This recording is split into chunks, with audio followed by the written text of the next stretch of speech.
Welcome back to Peaking. On this episode, I talk with Dr. Josh Simmons, author of Ex Nihilo, the field manual for building success out of nothing. Dr. Josh Simmons is a strategist, teacher, and builder who's navigated the climb from minimum wage grind to high-stakes decision-making, and he writes for those willing to bet on themselves. He's also an engineering manager at a startup, just moved on from American Express, has a ton of stories, and I think you will enjoy this conversation.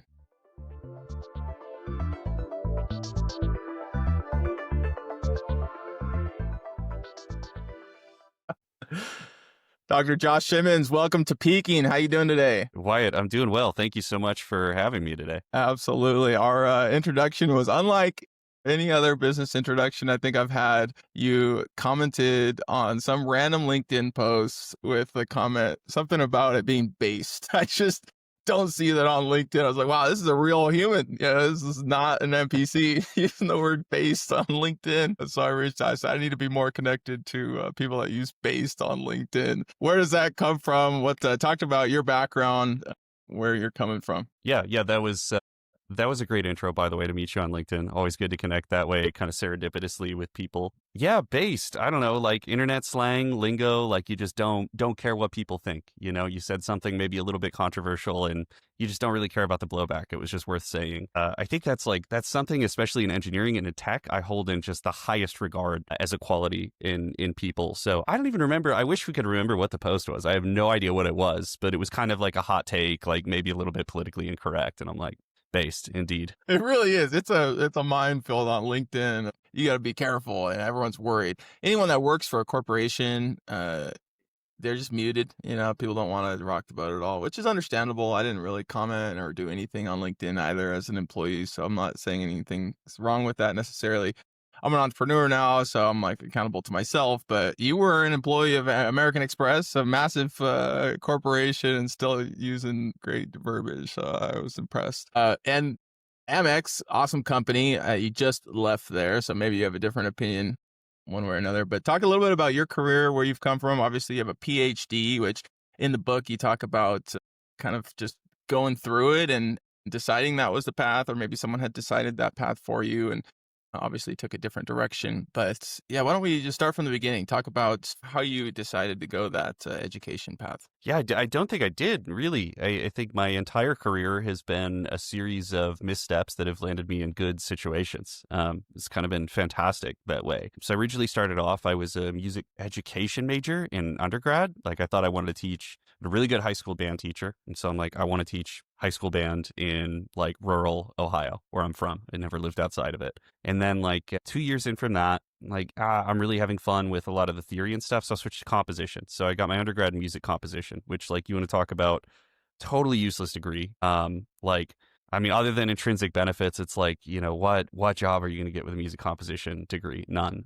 Nobody cares, but it was fun and I enjoyed it. So started getting more involved in tech at that time. I've always been a tech enthusiast. I started using a computer like very, very, very young. I was very fortunate in that way. My dad's company was kind of proactive on that front. So he brought home laptops, old desktop towers earlier. So I'd always had kind of a technical thing going. So I got more into digital signal processing during my master's degree. So like audio synthesis, processing signals in real time. That kind of mutated into this weird applied CS PhD that I got into and mostly worked on like high frequency, high bandwidth visualization of data in virtual reality, which was awesome. It was really cool. But again, like not a lot of employment prospects. And so I've been paying some bills by doing web dev work outside of that during the PhD. And honestly, like didn't really like it at all. I'm kind of good at this and I can make a decent amount of money off of it to pay for, you know, concert tickets, plane tickets, things like that, and important things in grad school. And so when my options, when I finished the PhD were basically like, do you want to go teach at some backwoods regional university for like $40K a year? It's adjunct, like the job isn't guaranteed after a year.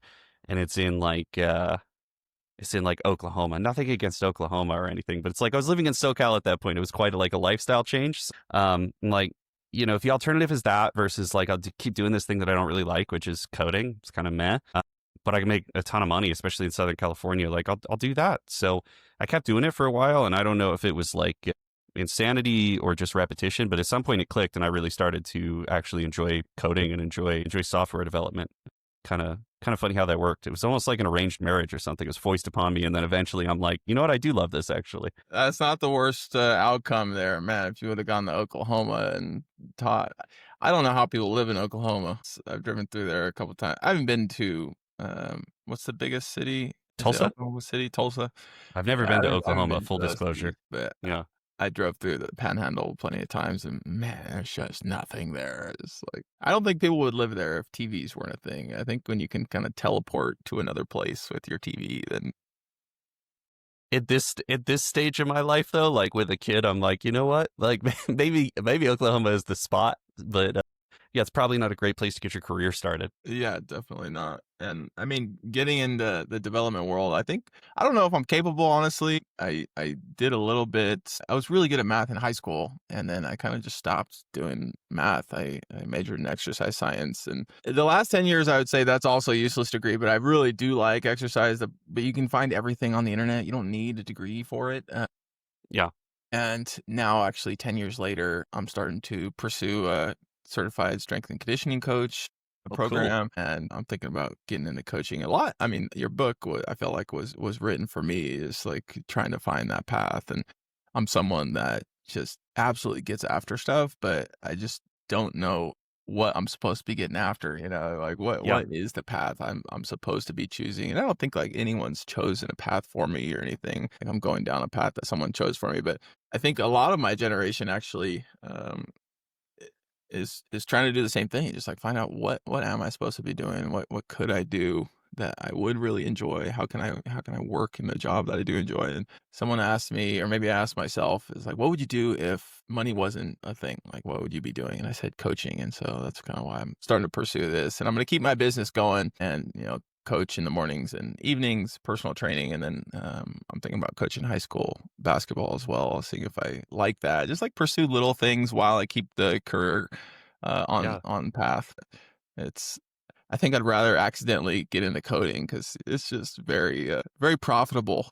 The world Yeah, I opens know up a for little when you're a good it developer. it does. It's cool. I'm glad, but like you could pick it up at any stage.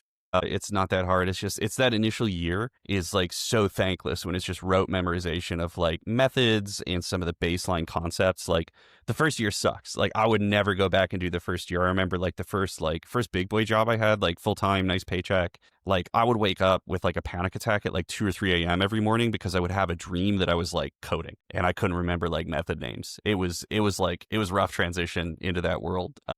Your mileage may vary, but the first year kind of sucks. The first year kind Yeah, of sucks. Maybe that's true for everything. The strength and conditioning sounds rad though. That's a big part of my life too. We'll get a coaching session in if I'm up in your neck of the woods sometime. absolutely. I love exercise. I just don't. I haven't seen it as a career, I guess, and it's really hard to get jobs. They're not really paid much. You got to move across the country for opportunities, and I love doing crazy things. I did Ironman this year. I did 2 Ironman this year. I Wow. crashed in one of them and almost died, and then Whoa. that was not the best. And then I did the Leadville mountain bike race, and that's 105 miles through Leadville, which is like the highest incorporated city in America. So the altitude's crazy, and like Wow. powerlifted for 10 years before that. And I've just always, it's kind of been my out, how I seek peace. I feel like I would probably have mental illness if I didn't have some crazy athletic pursuit going on. I'm the same way. I'm the same way. Not to that extreme. I mean, those are some insane accomplishments. Man, that's pretty cool. That's pretty cool. And it can't be automated by AI. Like that's a totally AI safe job. I think Coaching. so. Yeah, coaching to some extent, especially team sports. I think you could probably. Lululemon tried Tonal, which was like a mounted Mhm. coach basically, and it just totally flopped, and people were not interested in that. I think having someone there, like looking at you and telling, "Okay, come on, give me one more," yeah, it's definitely different than any robot. I think is going to be. You're just like, "Oh wait, you're a Well, robot." It's not. you've had skin in the game too. It's like you've squatted this weight before. Like you know what it's like and you know what it takes to get there. There's some empathy there that you do not get from a robot. Yeah, it's fun. Let's transition to your book. So Latin, pronounce it for me. Ex nihilo. Ex nihilo. Ex nihilo. I Yeah, just did this before we started recording. Ex nihilo. That is Latin for from nothing. from nothing. Incredible. I like that. Field Manual for Building Success Out of Nothing. I'm about 3/4 of the way through. I have not finished it, but again, I felt like it was really written for me. And at the near the end of the book, I skimmed through again this morning to try to pull some questions from it as I prepared. One of them is about the allure of the summit. This destination we all chase. I think I found this in my endurance events as well. It's like you finish the Quite event. literally. It's honestly the most emotional part is before the finish line and the last mile. And then after you finish, like within 10 minutes, you're like, all right, that's done. Yeah. And it's just really not about, and everyone says that. Everyone says it's about the journey, and it's just so hard to actually internalize and believe. Talk about your experience with that. Yeah. I'm a big fan of like big multi-year swings. I think anyone that gets a PhD kind of has that like long tail mindset of I want to do something really brutally hard that's going to test me not for a little bit of time, but for a long time, steadily. Kind of like change my lifestyle and change my whole mentality to support this goal. And same with the racing too. The race may be short, but you train for it for a long time, right? It's not like an overnight thing. You need to put the pieces in motion. And so what I found is once I achieved the PhD, I didn't think that like streamers would shoot from the sky and like all of a sudden I would have like a super cushy, really high income job or something like that. But I thought I would feel different afterwards. And there's no one there afterwards to pin, a medal on you saying, you're congrats, you're the smartest at this very narrow field that, quite frankly, most people outside of academia don't care about at all. And so, yeah, I fell into a depression for a short period of time. Not too long, but like I was in this real funk about like, I didn't think it's like this event horizon that you can't see past. And so I realized that for the past 10 years leading up to it, I hadn't really thought past like what happens after I get the PhD. I just kind of assume, I get a faculty job and I go teach, but details hazy, TBD. And even if as it got closer, I was so focused on the defense and finishing the dissertation that I hadn't thought about, what comes afterwards, what emotionally will that feel like? And yeah, it turns out one of the, I think, very true things that I discovered that I write about a little bit in the book is you're going to be really unhappy if you don't have one of those things to shoot for. And you can choose something to shoot for, or it can be foisted on you. So it's good to be aware of what you're chasing and why you're chasing it. Yeah, no kidding. I been in recruiting for 10 years and PhDs, if the job description doesn't ask for a PhD, that's typically like, okay, let's look into it more because it could be a bad sign. Yes, exactly. That's been my experience. I actually hit it on my resume for the first job. I got lucky, but I think 2 or 3 jobs after that, I just omitted it from my resume. It's like if they asked, I would talk about it, but otherwise, it's like they're gonna think I'm gonna want $1 bajillion a year, and like I'm kind of weird and nuanced and specifically focused. So that's interesting. Could you tell me more about like what is the red flag with a PhD there? Well, if it's a PhD with little work experience, like this person hasn't had a job, they don't know how to study, they don't know how to build to some extent. Obviously, there's a ton of nuance with anything like that, but or it's like too much. We don't need that much firepower. We just need someone that we can tell what to do and they'll do it. We don't need someone that smart or that not committed, but just like I need a doer. I don't need a thinker in this role. Yes.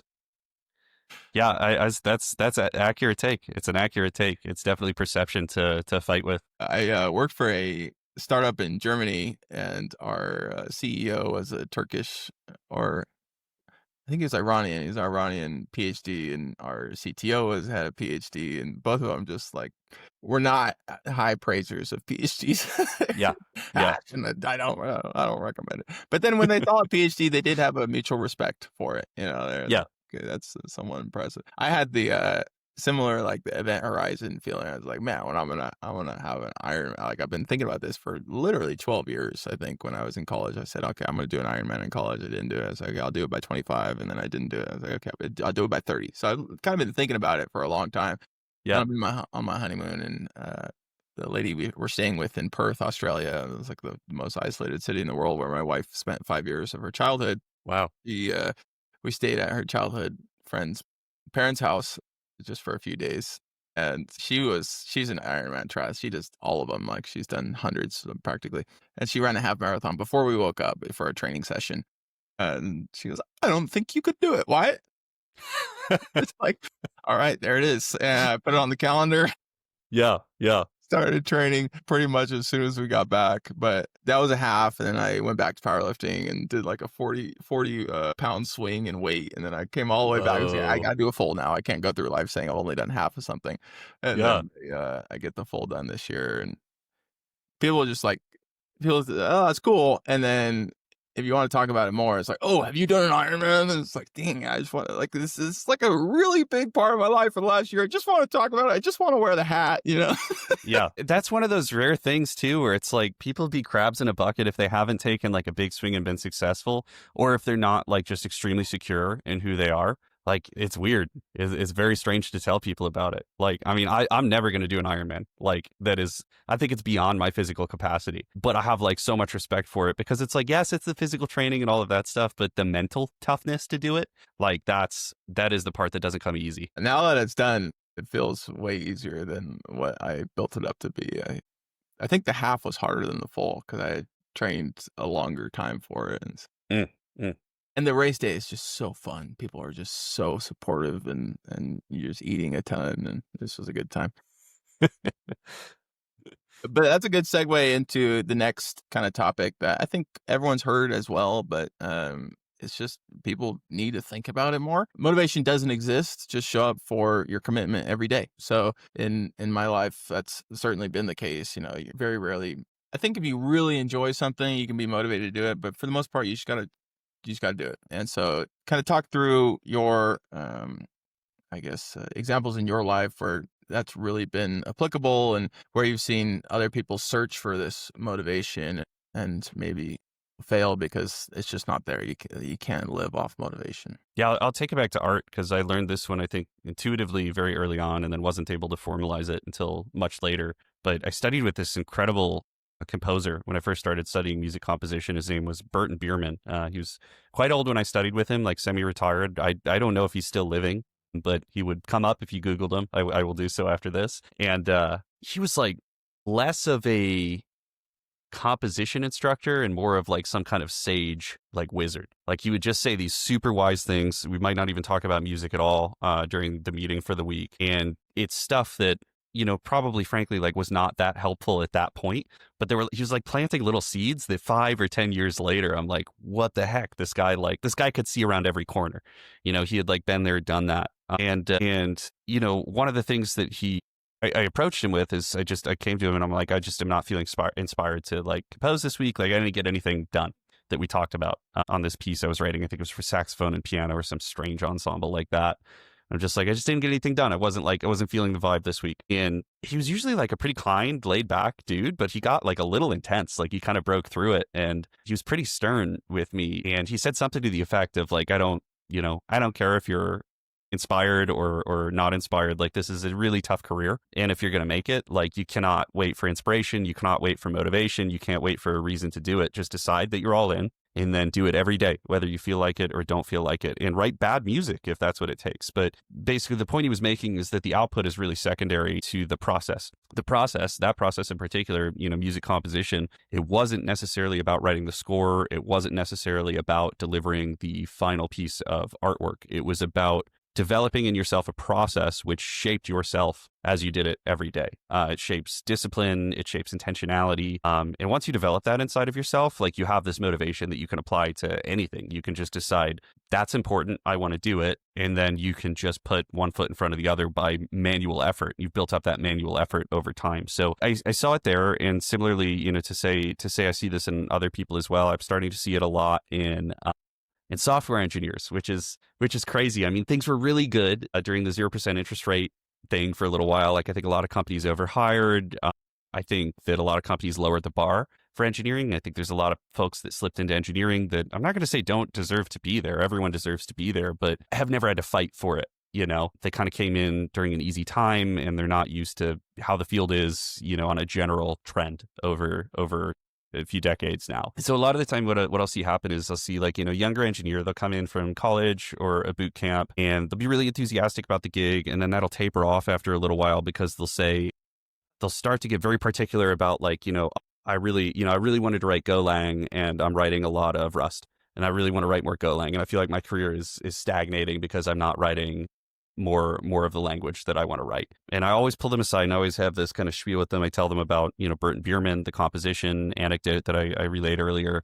And I tell them that, like, yes, obviously you do want to track towards the languages you like and the tech you like over time, but this is more a process about developing yourself and developing your own motivation as an engineer. And that's the important part, especially early career too. Early career, once you learn how to be an engineer, like, you can pick up languages pretty quickly. I don't want to say it's trivial, but it's totally not a huge deal once you have a few under your belt. So that's I think the place I most often see it playing out now. And yeah, we could speculate to the reasons why. Is it like instant gratification culture? Is it kind of what people see about motivation on social media? Those sorts of things. I don't really know, but I know this is what I'm dealing with as an engineering manager and leader, over the past 5 years or so, quite frequently. That concept, I mean, I think it makes sense that people have thought about it and put it into action. Anthony Huberman, I'm assuming, is it Andrew Huberman? Assuming you're Cannot familiar. remember. I know who you're talking about, though. Yeah, I assumed you would. He kind of not broke the internet, but he kind of went somewhat viral when he talked about a study that was published that there is a part in your brain that actually is associated with discipline and committing to doing hard things. Like, you actually can condition your brain to get better at doing harder things. And I don't think any of us knew that before that came out. And so it almost seems like there is a physical component to actually being good at it, and, being disciplined and finding motivation to do these things and just doing it every day. But you think, for the most part, it's just, okay, today's the day I do it, and tomorrow I'll do it again, and the next day I'll do it again. And you actually are getting better at doing it. You actually are getting better at showing up every time you do show up, which seems obvious, but there actually is a part of your brain. I wish I had it pulled up. It's not the prefrontal cortex, but it's a longer name where there actually is. He talked to David Goggins about it. It's like there actually is a part of your brain that you get better at doing hard things as you do them. I like the ice bath in the winter. I don't do it in the summer because I don't want to pay for something to cool the water. I live in Denver, so I have a horse, a cattle trough that just fills up with water, and then it'll freeze over, and it stays clean enough because it's frozen over. And then I'll bust the ice and jump in. It's so incredibly hard the first time, and you do it a few times, and then it starts to be really fun. That's rad. That's rad. You can't even do a cold shower here in Phoenix. Yeah, cold showers are honestly, I think, harder because you have to you want to get it everywhere, and every time it hurts. But when you jump in the ice water, it just feels like you're fully immersed. You're in. You can't do anything about it. Cold shower is so easy to step out or change the. Yeah. But maybe that's what I need to do. That's harder for me. I want to give it a shot. I'm going to look into building an ice bath to stave off the 100+ degree temperatures here. Yeah, the coolers definitely exist. You can literally just buy a pool or a trough or whatever, anything to fill with water, and then it's just a plug-in unit that cycles the water. Probably costs a decent amount to cool it, but especially if it's 100 out. It feels quite nice. I might spend the whole afternoon in it then. Yeah, my brother and sister and dad and a bunch of others, family members live in Phoenix. I just don't know how we all moved out of California, the exodus, during the pandemic, because it's just a miserable place to live. And they all chose the hottest place in the world. And I was like, come on, can we choose anything else? And so I went to Denver with my wife, and now I'm trying to convince everyone to come to Denver, but it's a little more expensive. You got to move from California to Denver because it's half price. But if you move from Arizona to Denver, it's more expensive. If you move from California to Arizona, it's like half price or a little less. Yeah, you get comfortable here. Yeah, we had a good glow up moving out here. We like it out here quite a bit. Yeah. I would move back. I always quip. I would move back to California, but I need like $1 billion in the bank minimum to do it. Exactly. That's exactly how I feel. It's like, I want to live in San Luis Obispo. I'd be happy to live in Monterey, be near the beach, or San Diego even. But yeah, I need 5-10 million first. Yeah, I'm from Ohio. I need my space. I don't want to be able to see my neighbors too well. Yeah, I guess there's just a lot of people. How about, you talk about finding mentors in the book. What was your experience with that? And how do you think that could be improved for the average person? I think that's something that a lot of people struggle with. I think it can kind of just happen by circumstance. I don't think a lot of people seek out mentors. Is that something you've ever done? What has your been experience with mentorship? Yeah, that's a great question. Been just really fortunate to have lucked into a few good ones early on, but I don't think that that's necessary. I think that especially early career, or early in your journey, if you have really bad mentors, as long as you kind of have your good boundaries set, you're not going to take things too personally. It can be useful to have those early on. I mean, I've definitely, like everyone else, I've had some great managers and some really just abhorrently horrible managers over the years. And all of those experiences have come back because, that way, if you have a misstep or if you do something a little bit, I don't know, like unkind, you feel it right away. You're like, ah, crap, that's like when this happened to me. So it gives you empathy. So I don't know that it matters too much early on, other than just try to find mentors and work with people really closely, especially that are in some kind of advisory capacity over you, and just make your private judgments about that you're observing at the early stage.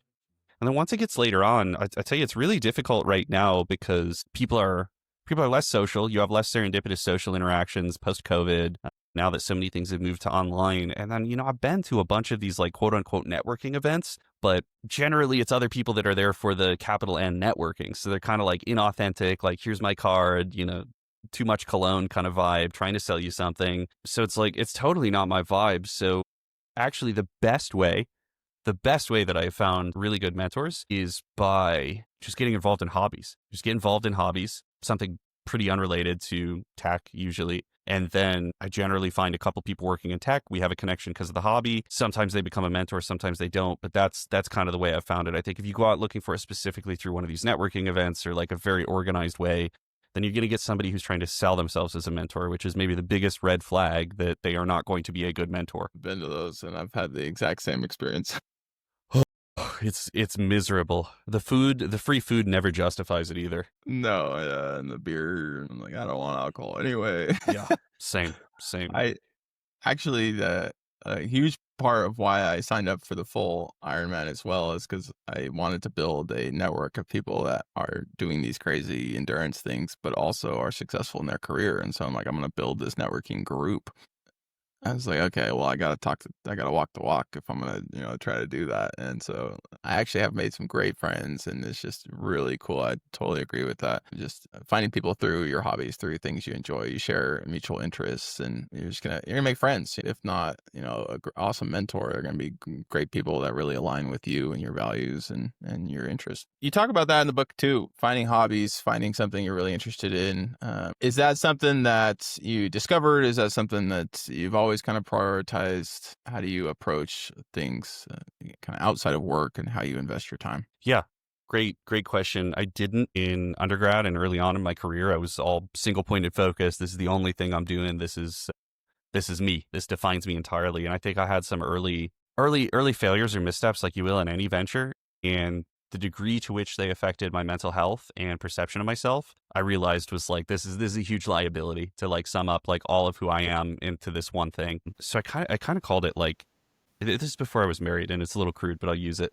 Like during the PhD, it's the dissertation. Every day I would sit down to write the dissertation, and it gets so dry at a certain point. I'm like, it's like the dissertation is kind of my wife, and then I have like this mistress, which is the hobby on the side that kind of like, it distracts me. It's the polar opposite of the dissertation. So for me, in grad school, I had a few things, but like one of them was like riding motorcycles. I had a ZX6R out there in Southern California. I would get out and I would tear up the canyons, early on a Saturday. It would just get me to totally stop thinking about the dissertation, totally stop thinking about my career. Paradoxically, like some of the best ideas came from that. I think I had insights that I was able to apply cross from motorcycling to the type of research that I was doing. So these things generally have happy connections, but the core of it is you need to be authentic with picking them. You can't just like, I feel like especially with dudes right now, you get like slotted into hobbies. There's kind of the regular hobbies. Like you go in all in on like being a football fan. Like you got a team and like that's your whole thing. And there's nothing wrong with that if you pick it. But I see a bunch of people going into these like default hobbies, and this only really works if it's something you're authentically that really turns you on. Like motorcycling did for me, which I'm glad I got it out of my system now. I don't ride them anymore. I have a daughter. The risk calculus changed, but for me, it's like that was just something I always wanted to do. It was just selfish. It had no benefits. It's like, I'm not going to race this. I'm not going to make a career out of it, nor do I intend to. I just like it a lot. I've always kind of wanted a motorcycle, and the danger aspect is a little scary to me. I talked to a guy across the street actually who rides motorcycles, and he goes, well, actually, half of the motorcycle deaths are men like 19 to 24. And so if you take those out, then it's not as bad. And then the other half, or another, 15%, these stats are all fake, but he gave me the real ones, but they were substantial. Another certain percentage are people without a license. So people that Yep.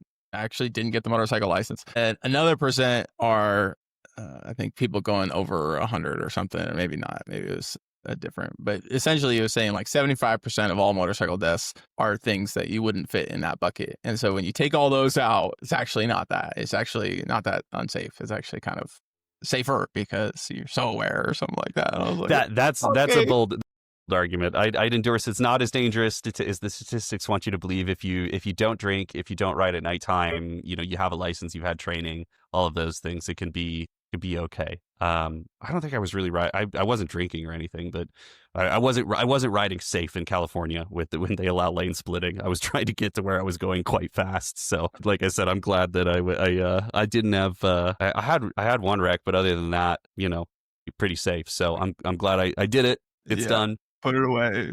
But kind of secretly, you don't have a kiddo yet. Look into it. Yeah, Get a little motorcycling, and it's way more fun than you think it is too. It's one of those rare treats. I believe it. I've been getting into mountain biking, and man, it's just the thrill of just kind of being on the edge of you can get hurt here. Yeah, something in the male brain. I got to touch the hot stove burner. Yeah, I'm the same way. I don't know what it is.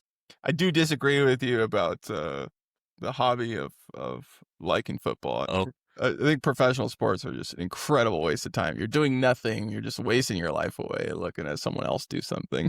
Personally, I feel the same way. People seem into it. I don't know. I catch some Formula One. That's about the extent of my professional sports spectatorship. Yeah, my buddy loves Formula One too. I might look into it. It does sound exciting. I mean, that's like just peak brain ability. It's pretty cool. And the engineering behind it is super interesting too. Just especially hate football because it's like same. The average 13 minutes of football for a 3.5-hour viewing event is just insane to me. I don't understand. It's so painful. It's so painful. I'll go to a game. I mean, same with baseball. It's like if you invite me out to a game, like in real, 100% I'm going to go. But then it's like a social event. It's different. I do not get watching it on TV. I'm the same way. I totally can get it if you grew up watching a sport with your dad and he was just all in. And I think that does make sense. Like it's just been a staple of your life for a long time. But I just think it's an excuse to be lazy. Yeah. All right. So watching football not an acceptable hobby as per the Peaking podcast. Yeah, we're trying to peak out here. We're not trying to watch others peak. You don't want to watch others climb mountains. You need to get out and climb the mountains. Yeah. Get scarred up. You said writing this book is probably one of the most difficult things you've ever done. Why did you want to write a book? I don't think well, I don't know. Maybe some people do want to write books. This is the third book I've written, and any book that I've written, I haven't wanted to write. I felt like it's necessary. It's necessary. So for this one in particular, I just had so many repetitious bits of advice and guidance coming up. Again, very specifically for engineers first getting into the field as I was becoming a manager and have been an engineering leader over the past few years. And I guess it felt like it was taking up so much space in my head, and there were still some indefinite angles that I needed to write it all down to figure out the conclusions of some of these things that I was saying. Like, what if I take this first principles thought and walk it all the way to the end of sort of a logical progression in the real world? Like, what do you get? What are the results? Are there principles? Are there overarching sort of signposts for this that you can trace along and follow out a path? So I didn't so much want to write it. I just felt like I had to get it down on paper. I was talking to my wife about this in about January of this year, and she's just like, you should write it into a book. And I'm like, it's going to turn me into like kind of a monster. You know how I am when I write a book. When I was writing the dissertation, I get very, very methodical. This is probably delving, somewhat probably into mental illness versus peculiarity of who I am. But when I'm writing, I like to have the same breakfast every day. And then I like to immediately sit down and write with my coffee. And I like to write about 500 words minimum per session. I built some writing software where I could do this in the terminal. It would show me my word count, how I was tracking for the day, generate stats over time to see how I was going towards the word count. And I'll do that as a first stage. I don't want to get too deep into the writing process, but it's a grueling thing to write a book, I think, if it's really coming from the heart, because it forces you to self-examine, take really uncomfortable looks at things, and ultimately have to trap down these abstract thoughts in your head in words, which is it's just labor. It's a very thankless thing to do, to write a book, especially in a day and age where most people don't read too. It's so hard to read. I really struggle to read. It's just your brain gets rewired with these short dopamine hits and getting back to reading. I'm trying to read like 4 things right now. I'm reading Teddy Roosevelt's biography. I'm Mm, reading the Bible. I'm reading mm. your book. And then I think there was, what's the other one? I'm trying to, it's on the table over there. It shows you how much JFK's relationship with the Southern Black population. And I'll read for like 1 or 2 pages, and then I realize that I read the words, but I have no idea what I just read. I had to go Yeah, back and read it again. And it's just so annoying because I really want to take in this information.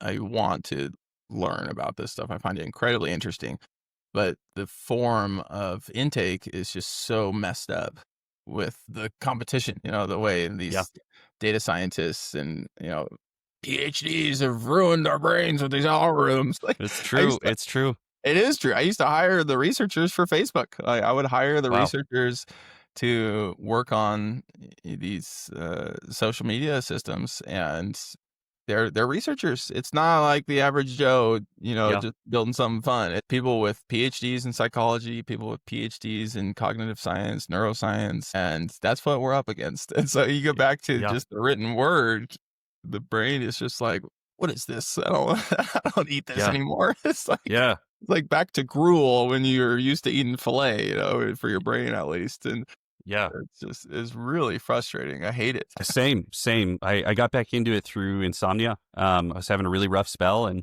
somebody suggested reading. So I'd lay down and I would just kind of keep thinking about, problems throughout the day, what's coming up tomorrow, those sorts of things. And someone suggested reading. So I got into Audible.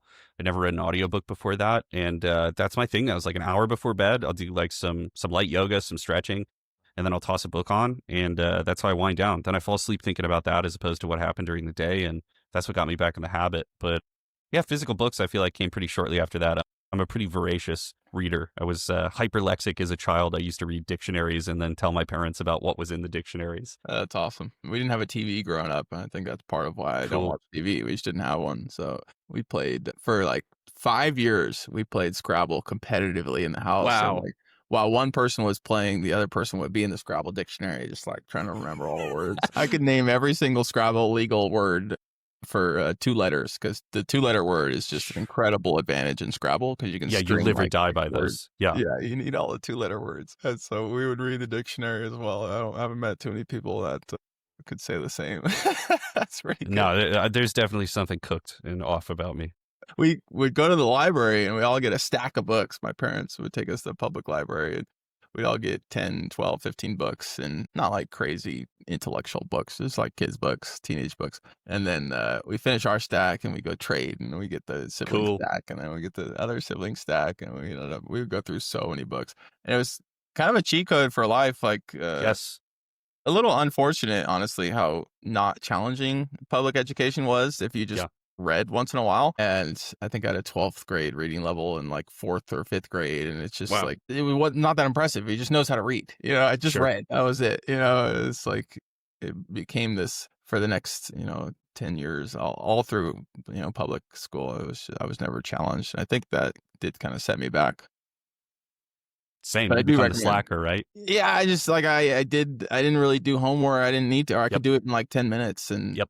if I was at a private school or some type of education system, which I think they're rolling out right now with a few pilot programs of, a individualized AI tutor for every single candidate or student. Whoa. And it basically has you at the level you're at. And so you're never behind, you're never in front of the class. You're always Mm. just on your own pace. And yeah, if that was around, I think if that's for anyone, everyone will do better, because people won't they'll be able to catch up, or they'll be able to go at their pace. And I think at 18, I probably would have been a lot further ahead than I was. But public education is a whole nother thing. I tried to dive into that for like 4 months, and the superintendent with a Harvard MBA and a Harvard public education master's, or maybe a doctorate as well, is just like, don't do it. There's nothing you can impact here. It's not Yeah, worth it. we're kind of fatalistic on that as well. My daughter's 3, and we're starting to think about like it seems reasonable to do homeschooling, especially in Arizona. I think we have like we're definitely in like the bottom 10